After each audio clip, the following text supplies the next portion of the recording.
Today we talk about not being angry enough, Edwin's struggles, and how winning is everything until it's not. Maybe it's about the friends you make along the way. You can be a winner in our eyes by contacting us on our Instagram, Twitter, or leaving a suggestion on our website, tiltednotster.com. Dubs only.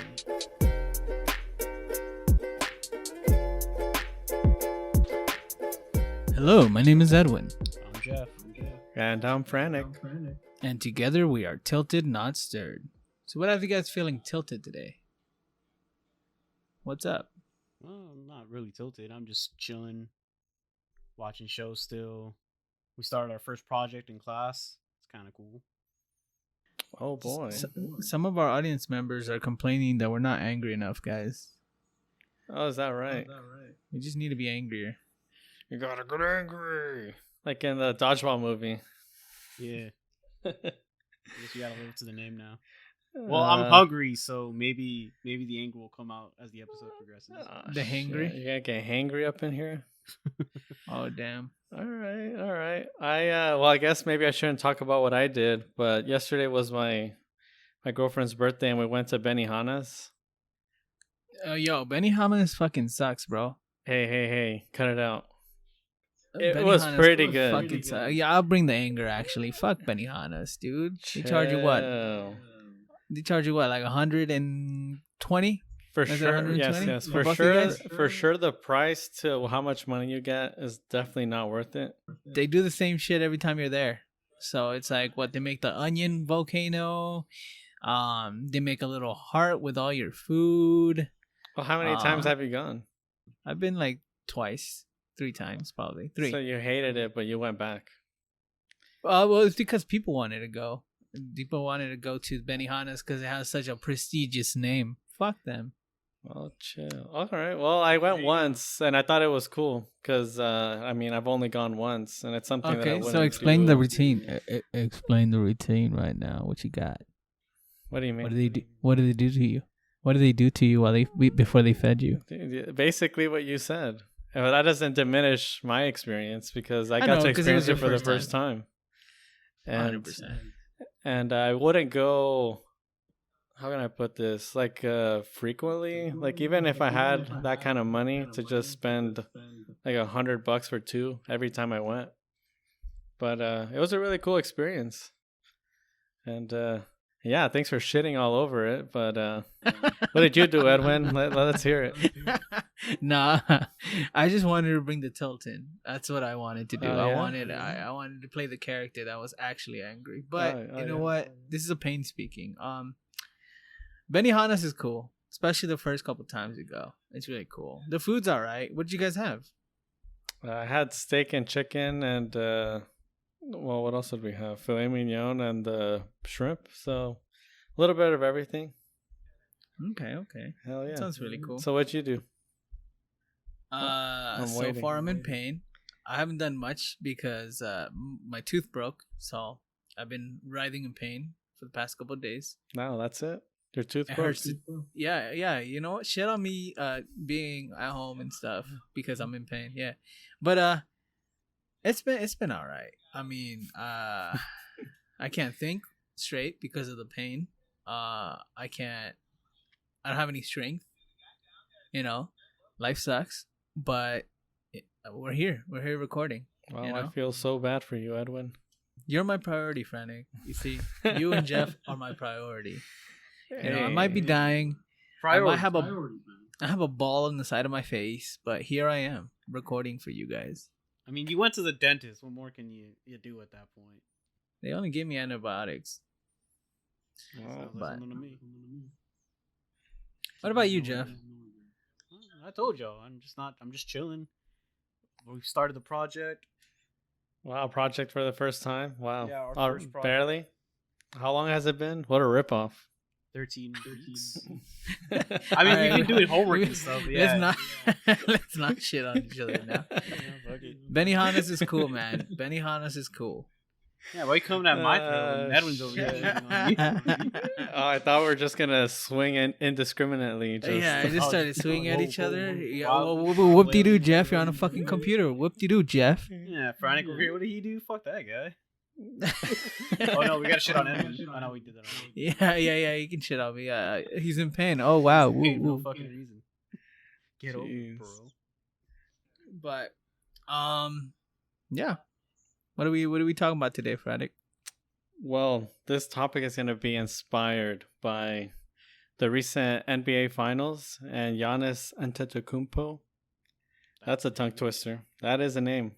But Giannis Antetokounmpo is a NBA champion and Finals MVP. So this episode is going to be about winning. Winning. That is winning yeah. in sports, winning in life, winning in video games, Just- winning at what? Dude, winning is, as you guys mentioned earlier before we started recording, that winning is so subjective and it could mean a whole lot of different things. So I kind of just wanted to explore all the different facets of winning, because there's different kinds of winning. There's doing it the right way, there's doing it the wrong way.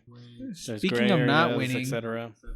speaking of not winning, there's no D&D tonight, guys. That That's Yeah, awesome. David just texted us. wait, did he say that? D&D is canceled. Yes. Oh, cool. So now it Yeah. doesn't seem I like don't- so I now don't it have to doesn't feel seem like guilty. it's your fault. Now it's Yeah. David's fault. I'm not guilty now. Hey, that's winning.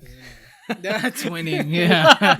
Social obligation, no more. Yeah.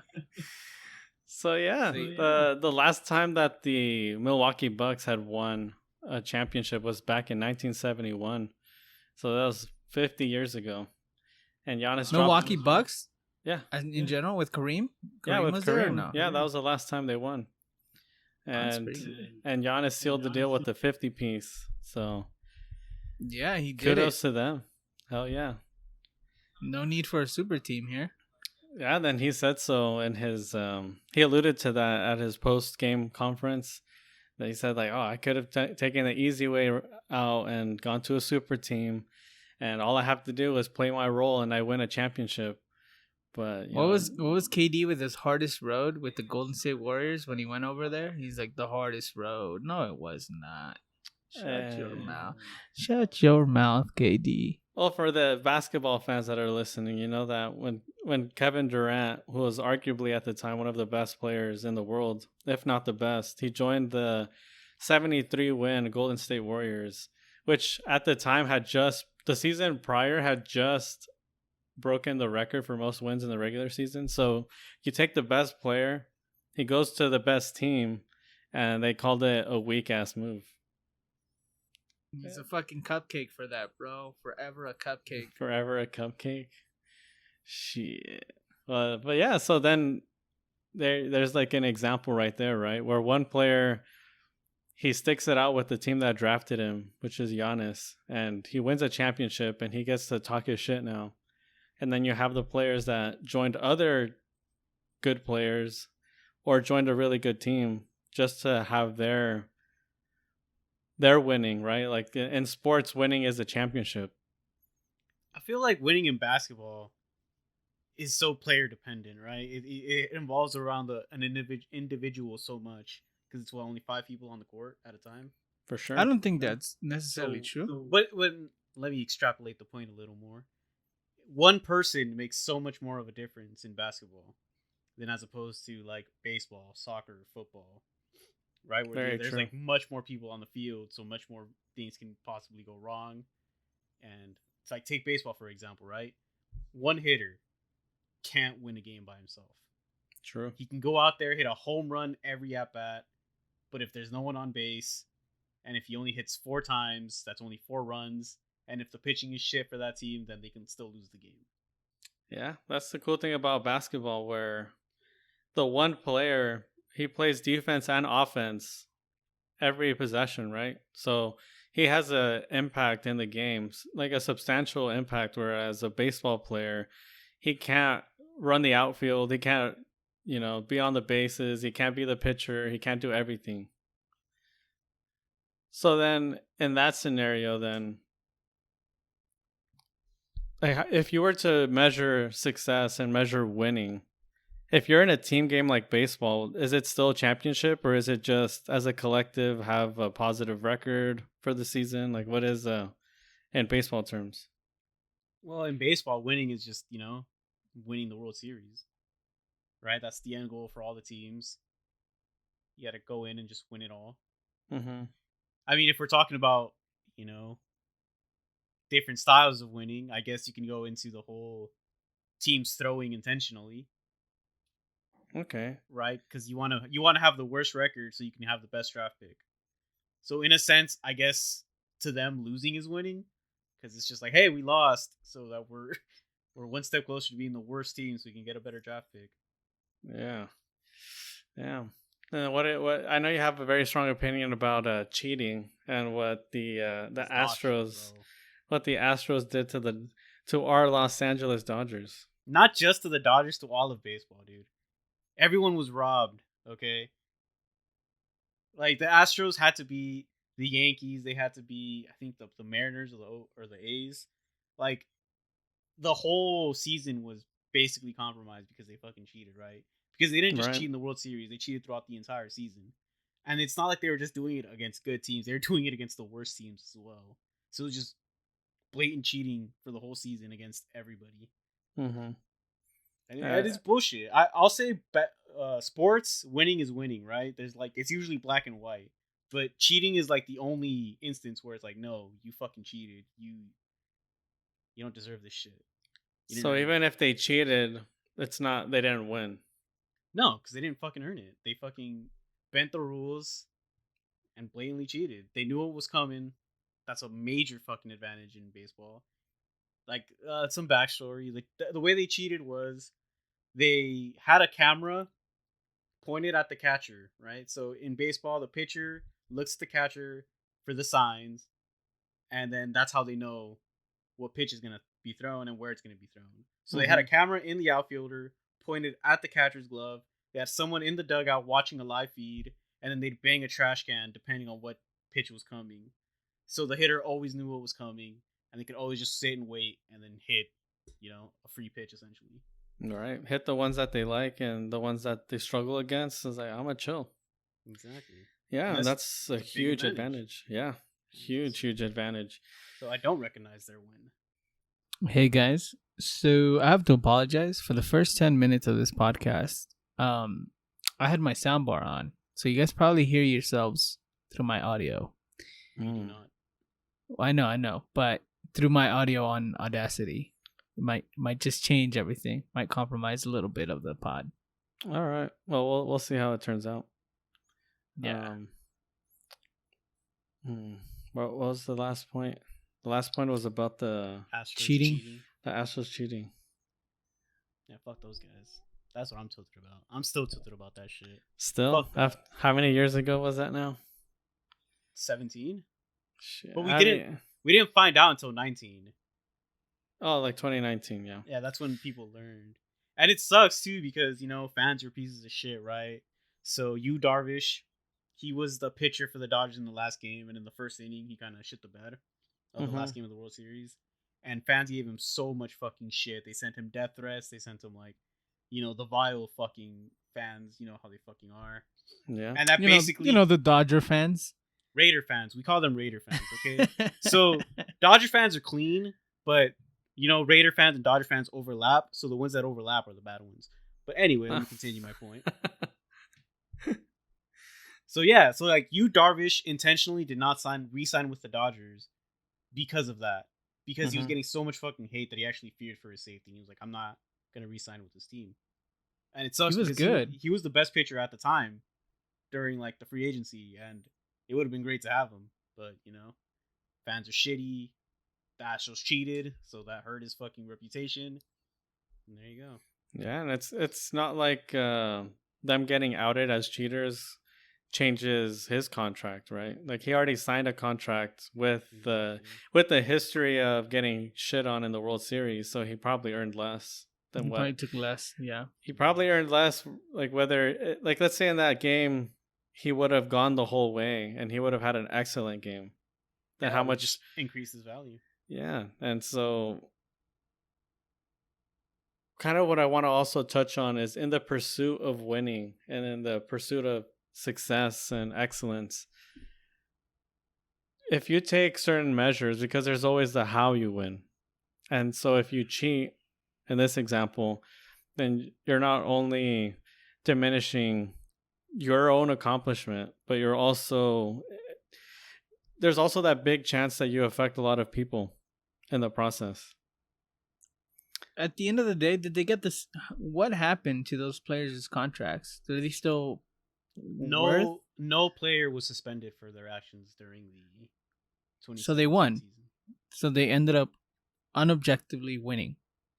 They all kept their money. They all got the earnings for the victory, the sponsorships, everything.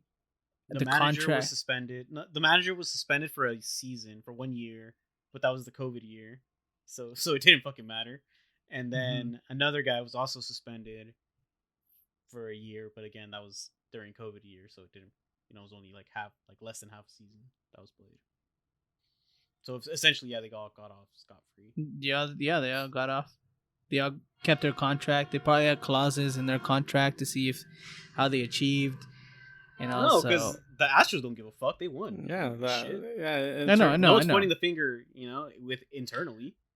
That's what I'm saying. They probably got the clauses for their contracts. Like if they had contracts, like if you make it this far, you get a stipend of this amount of money. They probably got all that because of that victory. Yeah. Sure.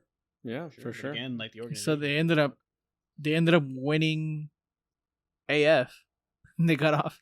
The players and the organization walk away with it, but there's a lot of hate towards the team now. A lot of hate. The Astros don't go anywhere without hearing the hate. Like every fucking ballpark, the fans just give it to them. All of the players for the Astros skipped the All-Star game. Yeah, because I think it's also good that when something like that happens, that everyone kind of joins up together, because you can't allow this kind of shit to go unpunished. And so if the league doesn't do anything about it, then that's when the fans have to step in. Well, back in the NBA, they used to do cheating in the sense of what is it, cap space, where they were like, oh yeah, we'll sign you for this fee and then pay you under the table this much more. Right. That's how cheating used to be for NBA players. I mean, some soccer contracts are dealt that way too. But that's where kinda they used off to be. the field, right? That doesn't directly impact things that are going on in the game, as opposed to like bribing a ref. No, it definitely does. You get a good player for way cheaper than he's supposed to be. For sure. I mean, there's that kind of cheating. There's a lot of different kinds. You build your team. Let's say you have 50 mil. Just a stipulation here. 50 mil, right? And each of your other players are worth 10, right? And then you just add this guy who's way out of your price range, right? Because you only have 10 to spend for this new starting person. And you say, we'll give you 10, and under the table, we'll give you the rest. That way we fit within the margins of our league. Mm-hmm. Which is, that's cheating. But, again, they still have to win. They still have to do all those things. But it's still cheating, 100%. All right. Well, as a wise man once said, if you're not cheating, you're not trying. So then I want to ask you guys, is winning at any cost, is that acceptable? I don't think so. Like if you're like I would say, Frantic, you're very competitive. Well, you've toned it down over the years, but since I knew you, you're very, very competitive. Right. And losing would upset you so much, right? So sometimes as a friend, you have to throw so your friend could be happy. Right. Nah, fuck that. So are you trying to are you trying to extra hard? It's me. Edwin is trying to rewrite history. You're trying to sandbag, and he's saying that he lost on purpose. I lost a couple times on purpose so that my friend could be happy. Nah, Frantic, I'll give you the legitimacy. You're pretty fucking good at games, dude. No, all you're right. great. Like, he's great. He's great. pretty fucking good. Yeah, with me and being competitive is that I really want to win, and I'm very happy when I do. But I'm also okay with losing if I know that the other person's better than me. So if they beat me and I played poorly, then it's just like, then I'm kind of upset because I could have done better. But if I did as best as I could and I still didn't win, for me, winning is like the small victories in life and the journey, kind of like how Kobe said, rest in peace. But when he gave his last speech in front of Staples Center, the fans, he said that it's about the journey. And so for me, it's always the process that's winning. If you're doing all the steps and everything to get there, that even if ultimately you don't achieve the thing, like for me, it's okay to be second place if the other team or the other person was better than me. And it's about the friends you make along the way. Yeah, not like that sappy, but it's more of like, as long as I do my best, then I'm cool. And that's kind of what winning is to me. What about you guys? Well, yeah, I mean, I would say I'm competitive, but I get you. If you play badly, then that's kind of just like you're tough on yourself because it's like, damn, I could have played better. I could have done something better. Mm-hmm. And I'm just, that upsets me. But yeah, like if I lose to someone that's strictly better than me, what am I gonna do? That's just like, oh, I gotta get better. Because at that point, it's like, oh, there's nothing I could do here. Why care? Well, that's the mentality I've adapted towards video games now. Caring about rank and stuff, that only affects you if you're really, really good, right? And remember, I started playing Guilty Gear Strive, and I said, I'm not going to care about ranked. I'm just gonna play. I'm gonna take the losses. I'm gonna just whatever happens, I'm just gonna lose gracefully. But then it turns out I'm actually fucking good at the game.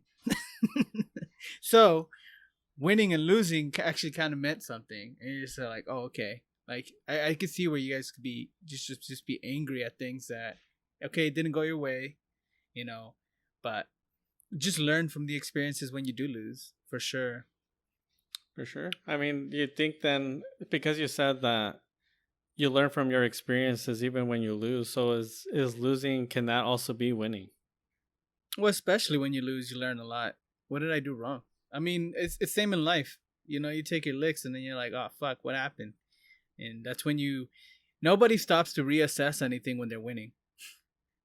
If I'm winning, I'm not going to reassess. I'm not going to be like, oh, what could I do better? No. You're fucking winning, and that's what you're supposed to do. And you continue doing what you're supposed to do that gives you wins, it gives you results. Yeah, but as soon as you start losing, you're like, oh shit, what could we do differently? Yeah, for sure. But to answer your question, I wouldn't say losing is winning in that case. I would just say it's a speed bump, right? It's like a good stopping point to be like, okay, what do I need to do to reassess myself? Because you didn't win, obviously you lost. So it's just a stepping stone. It's a hurdle to be like, okay, I need to get better. I need to do this better. I need to do, I mean, if you lose and then the next day you're a much better person, like it's not going to happen that fast. But let's say that next day or next season or next year, if we're going to expand this outside of just sports and video games, if you come out a better person, then you're still leveling up. And then there's still going to be other wins for you later down the road. But you don't level up until you win, is what I'm trying to say. Yeah. Is that right? I mean, think about it this way. If you lose, right, you're not leveling up. It's you start leveling up and then you win. Because you can level up all you want, but if you keep losing, right, you don't feel like you have accomplished anything until you've actually achieved something. I guess it's like winning in the losers bracket. You haven't won anything because you're still in the losers bracket, but you're still winning. I never liked, but you don't win that brackets. If you lose at the end of the tournament, then you didn't win the tournament. Is what I'm trying to say. But it's about the friends along the way. No, just kidding. I never liked tournament losers brackets. I never understood that concept of just like, okay, you lost, you go to the losers bracket, but you still have a shot at the final. It's just like, yeah, it's a second chance. No, how much fair can that be? You have one bad game, one bad series, and you can. It's the video game equivalent of winning by 2, Edwin. That's all it is. Yeah, you got to win by 2. So the guy who never lost, if they lose at the finals, then they still have another chance to win.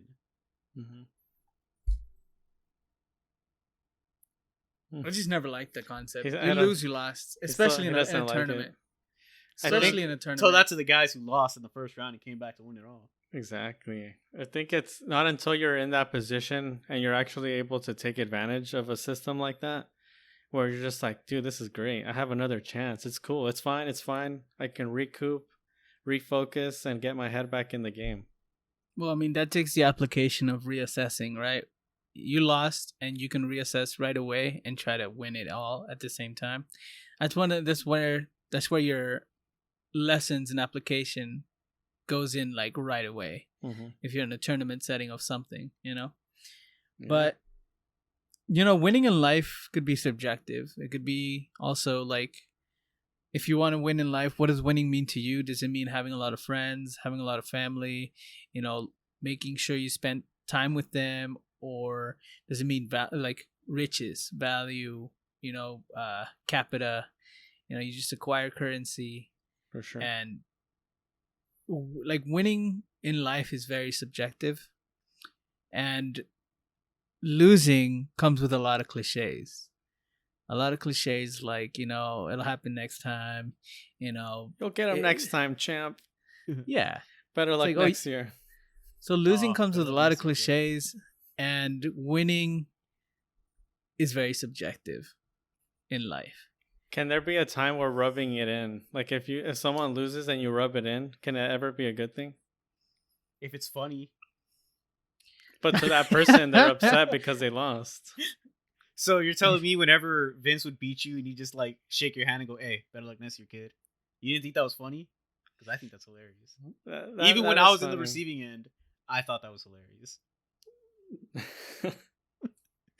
I think because that's somehow a level of sportsmanship where it's just like, maybe you make fun of the situation a little bit because you recognize that the other person wanted it as bad as you, or they really tried. And so it's kind of like, hey man, at the end of the day, it's just a game and we're just friends. Let's make light of it. Yeah. I can see it in that situation. Yeah, but like if a complete stranger is cheating on me because he beat me, then that's like, yeah, what the fuck are you, dude? I don't know you. What if a stranger says, "Better luck next year, kid"? Those are fighting words. We'll have to throw some hands. Shit. So for all the folks at home that aren't, they're not gamers, they don't care anything about sports, I did want to expand winning a little bit more to something that I've been working on personally, which is, how far do you want to take winning in terms of, and this is the example that I've been trying to work on for myself, is just getting in arguments with loved ones. I don't know if you guys have ever gone in these situations where you're adamant about something. Let's say it's with your parents, your siblings. It doesn't matter. A friend. It's someone that you actually love, and arguing with them. Well, let's say that you have this scenario where if you win, they're upset. And if you don't, like, let's say that you allow them to win, then that might actually be a better outcome for you. And so Edwin touched on it a little bit, like, oh, I sandbag. I let you guys win so that you guys feel good about yourselves. But if we're going to apply this more to like real life, where a video game means nothing and a relationship could mean everything, what do you guys think about purposely losing, perhaps, or just maybe conceding and saying, you know what, we can agree to disagree? I think that's the healthiest way to approach things. I don't think arguments in life should have winners and losers. I think they should just come to a mutual understanding. Mm-hmm. Yeah. We had a lengthy discussion a couple weeks ago, us three, and I feel like by the end of it, we all came together, found a mutual understanding, and we grew as people. For sure. I mean, you guys helped me a lot with that conversation. I'm remembering it now because I'm kind of hard stuck in my way sometimes, and it isn't until somebody, usually through argument, shows me that, like, hey, but there's also another way where, like I mentioned earlier, that you don't have to be right to so that the waters can remain calm. That sometimes it's okay to not agree or even kind of try to change your own ideas, because they're not always the ones for the times. Mm-hmm. Yeah, for sure. I Because mean, sometimes for sure, if like arguments, if you try to keep pressing the issue, especially if you think you're right, some arguments could go and become like unfixable. You know, during arguments, people can, depending on how high the emotions rise, people can say things that they can never take back. Even if you win or lose this argument, this thing's already said. For And sure. that's when you lose. That's when everyone loses. When this argument that could have just been something, nothing, about nothing, now you just end up, having a crux over you that the person let out in a moment of weakness, and it just let out something that can never be taken back. And at that point, everyone loses at that point. For sure. Trust is out the window. The relationship is garbage, and it's over. Yes, sir. And so winning and losing in terms of like arguments, you just gotta sometimes suck it up, and that could win. That could win anything, everything. Very true. Because if at the end you still get to keep your friend or your loved one, then I feel like that is the winning. So now For it's sure. the friends you keep along the way. You know what? And that could be even harder than making friends. Because as soon as you lose trust, because I think trust is very important here, as Edwin said. So trust, once you lose that trust, it's so hard to get back. It's not easy, let's say, to earn someone's trust, but as long as you don't do them dirty, then usually people kind of trust you, But the moment you do something bad, one bad thing, it's just like all of that shit's out the window now. So I guess what I just want to say is like perhaps we should all try to measure ourselves and kind of think about what it means to win and how much are you willing to give up. Because you even see it with a lot of the people that folks idolize, like the influencers and social, like not just social media, but like content creators, celebrities, etc. That they give up a lot to get there. The Jeff Bezos is the Steve Jobs. No, Jeff Bezos just went to space, and he's like, "You guys all paid for this," and everyone's pissed. I'm not pissed at all. I don't even care, dude. I'm pretty pissed. I know, Are but you pissed? I'm pretty pissed. It directly affects Jeff. Do you want to go to space, Jeff? No. So then why are you pissed? No, it's just tone deaf.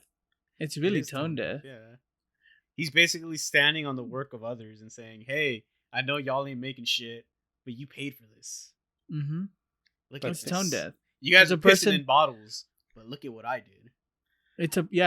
It's a person who does not recognize his workers, his employees, as who they are. They're just Assets. numbers, assets. Yeah. Well, I mean, kind of at the end of the day, I don't want to defend Bezos because it's always funny when people adamantly defend like billionaires because it's like, dude, they like, what are you like sucking his dick or something, But I mean, at the end of the day, he was able to create a successful business and he was able to reach this, and he doesn't do all bad because imagine all the people that haven't been able to earn a living because of his idea of starting an Amazon, right? The statement definitely is tone deaf, though. I don't know what the quote was or what he said exactly, but if I will say he feels like a winner, so I guess he's winning in his mind. Mm-hmm. Well, Steve Jobs notoriously died like hated. Steve Jobs died and everybody actually hated him. And it was just like the idolation that happened when the news of his death came out. People were like idolizing him. It was baffling. Didn't he die because he refused cancer treatment? I'm not sure Wasn't exactly it how. I don't know the exact reason. I might be completely wrong. But I think he was like, he had some disease. Maybe it was cancer. Then he was just like, fuck treatment. I got alternative methods. But again, I could be completely wrong. Mm. But yeah, the idea of like he makes your iPhone, like feel bad for him, stuff like that. It wasn't even That him, was- bro. He was just like the front man. It was all Wozniak. He was the real programmer. He was in the shit. He was in the code. He was in the trenches. Yeah. Yeah. That I have was his no, face. I have no idea about Apple and their infrastructure. I only know the Steve Jobs, and that's it. Shout outs to Wozniak. I'm giving him his respects, giving him his flowers before he passes. But yeah, boys, is there anything else you guys like to add to this? I mean, it's a bit of a short one, but just something that I wanted to get out there. I mean, you don't have to win at everything. Take that from a guy whose name has win in it, because I always win. Oh God! But no, you don't have to win at everything. Trust me. Just do the winning to me. Leave the winning to me. Okay. It's Leave fine. the winning to the winners. To the winner.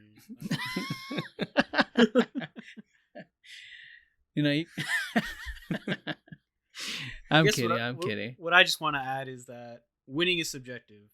And if Yeah. you feel like you're progressing and if you feel like you're winning, more power to you. But when it comes to like video games and like sports and shit, that's a little more black and white. There's a clear winner and a clear loser. Mm-hmm. So yeah, it's just And also you don't want to compare yourself to somebody else either. the grass is always going to be greener on the other side. Yeah, if you say, "Oh, this person's doing this better, he's definitely doing this better," like, "Oh man, I'm such a loser." That's not a winning mentality there. It's not gonna get you anywhere. I suppose just do your thing, and if you're accomplishing things little by little, those little things are gonna become big victories. Oh, yeah. And that's the way it goes. Like, you don't have to. Everybody's life is different. Everybody's situation is different. So just do something that works for you. For sure. And I'll just add that it's kind of annoying to say this because everyone always knows perspective. Right? As long as if you have a specific kind of perspective on life, then you're able to keep yourself happier for longer. We kind of touched on happiness in the previous episodes, but happiness doesn't have to be winning. Mm-hmm. That's all. I kind of want to give our listeners something to think about. Where, in all their aspects of your life, you don't always have to win to be happy. Because at the end of the day, that's all that matters, right? Happiness and all that jive. Yeah, but if you could buy a yacht when you feel sad, go ahead and do that shit. And invite us. Yeah, let us For know. real. So we can celebrate your achievements, Success. your winning. Yeah. Well, yeah, definitely just invite me so I could bring my yacht since I stay winning all the time anyways. So for sure. Right. I don't have a yacht. Bigger yacht. Yeah. Oh, you're winning. Here's my yacht. All right. Well then, I guess that'll be the end of the episode. I just kind of wanted to also let you guys know, or at least thank you guys for anybody who checked out our editor's king shit line, right? I know he thanked me a lot for it, so I just wanted to let you guys know as well that he's very appreciative of that. And also you can reach us at our website at tiltednotsir.com, where you'll find links to our Instagram, Twitter, and Reddit, and you can listen to us on iTunes, Spotify, and YouTube. Remember to join us and share your questions and voice your thoughts on what has you tilted, not stirred. Stirred. Doses. Tiger blood.